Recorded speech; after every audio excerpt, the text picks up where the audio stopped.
Cordial saludo a todo el mundo, personal de compañeros.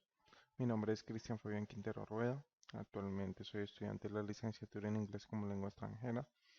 Pertenezco al curso de didácticas digitales. El día de hoy les vengo a hablar sobre la didáctica para la enseñanza en la sociedad digital. Espero que lo disfruten. Continuemos.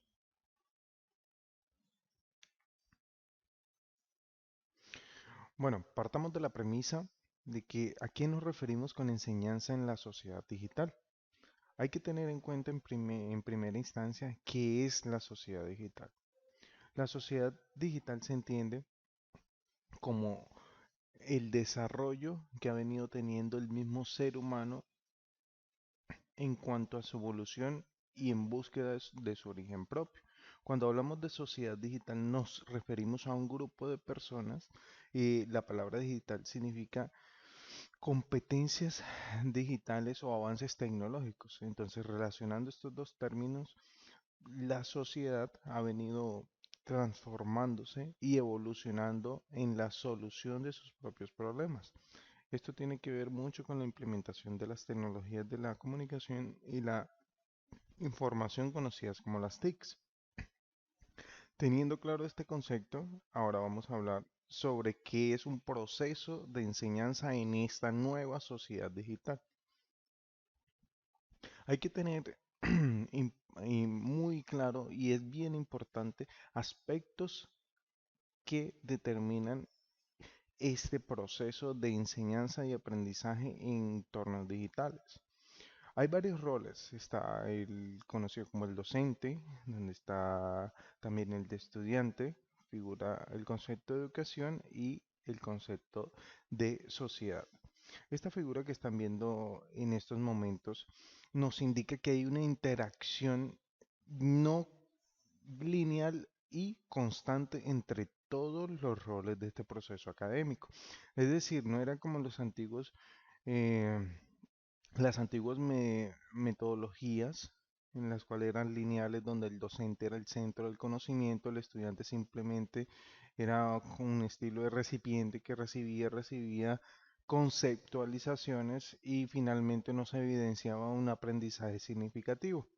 Entonces aquí ya vemos que está en la alteración de la sociedad. ¿Por qué la sociedad? Porque así mismo, como la sociedad evoluciona en torno a la tecnología en este caso, se van generando nuevas demandas y nuevas necesidades en las cuales la educación superior tiene que dar solución a esta problemática.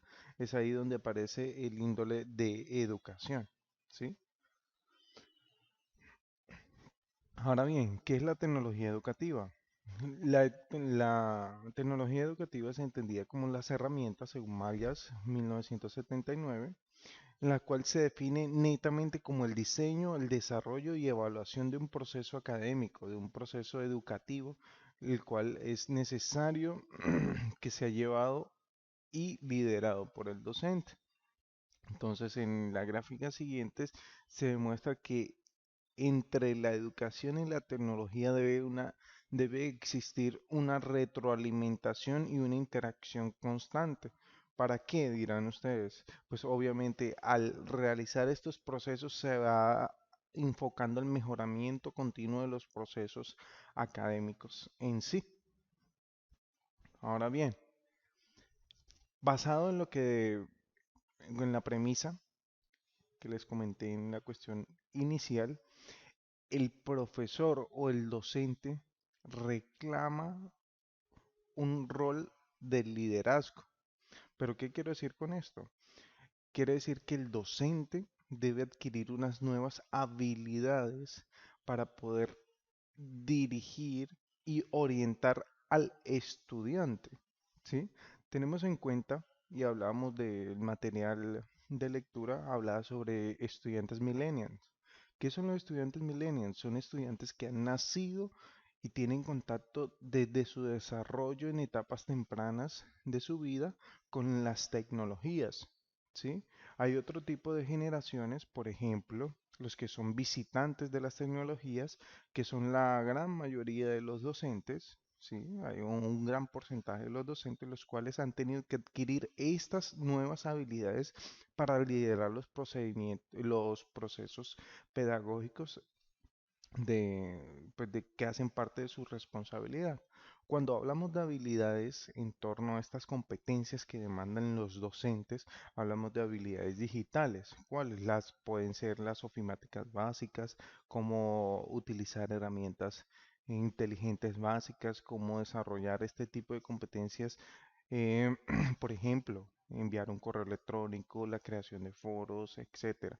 En cuanto a didáctica, relacionándolas con las TICs, obviamente el proceso académico no será exitoso simplemente con, de cierta manera, colocar recursos digitales en su proceso académico, sino deben ser muy asertivos. Y entonces aquí entra la parte de la didáctica, debe interactuar y se debe diseñar un procedimiento que sea atractivo para el estudiante y no sea como muy aburridor o que no llame la atención del mismo.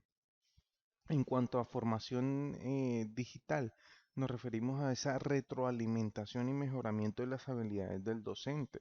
Es decir, no nos podemos quedar con lo que aprendimos ayer, porque actualmente con el desarrollo de las nuevas tecnologías se está retroalimentando y produciendo conocimiento día tras día. Es decir, el docente debe estar a la vanguardia de todos los avances tecnológicos, incluso no hablando solamente de la educación, sino en general en la sociedad del conocimiento.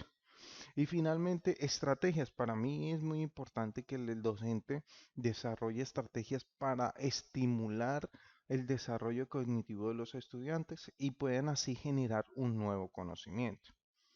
Bueno, en resumen, prácticamente los docentes tenemos que evolucionar, adaptarnos y construir nuestras habilidades para poder liderar un proceso del cual somos gran parte responsables, sin dejar al lado la responsabilidad que tiene el estudiante. Bueno, en el material de lectura hablábamos sobre una experiencia que nos comparte el docente Manuel Area Moreira, el cual está basado en sus propias experiencias de su carrera durante 20 años. ¿Qué nos hablaba el autor? Nos hablaba de una transición de la enseñanza desde lo presencial, teniendo en cuenta las ayudas digitales, a una educación totalmente digital. ¿Sí? Él nos evidenciaba, basado en sus experiencias, como dije anteriormente, que fue un proceso de transición, ¿sí? En el cual en el primer parte de su vida o de su área hablaba de diseño de herramientas para la educación presencial. ¿Qué quiere decir con esto? El autor desarrollaba páginas web básicas y finalmente a llegar al diseño de ambientes de aprendizaje digitales, ¿sí? Aquí podemos acotar un ejemplo muy claro, el, nuestra propia experiencia en la Universidad Nacional Abierta y a Distancia, el cual ya tiene ambientes, perdón, virtuales de aprendizaje en los cuales se genera nuevo conocimiento basado en proyectos, ¿sí? ¿Qué me gustaría hacer hincapié en esta parte? El desarrollo y el uso de las herramientas web 2.0. El autor nos mostró que fue prácticamente un pilar básico para su transformación o su transición de la educación presencial a la educación digital. Entonces hablamos de las herramientas web 2.0, por ejemplo, foros, correos electrónicos, wikis, ¿sí? Bueno, esto fue lo que quería resaltarles en esta pequeña presentación, las referencias sugeridas por el entorno de conocimiento de nuestro curso y muchísimas gracias, señores.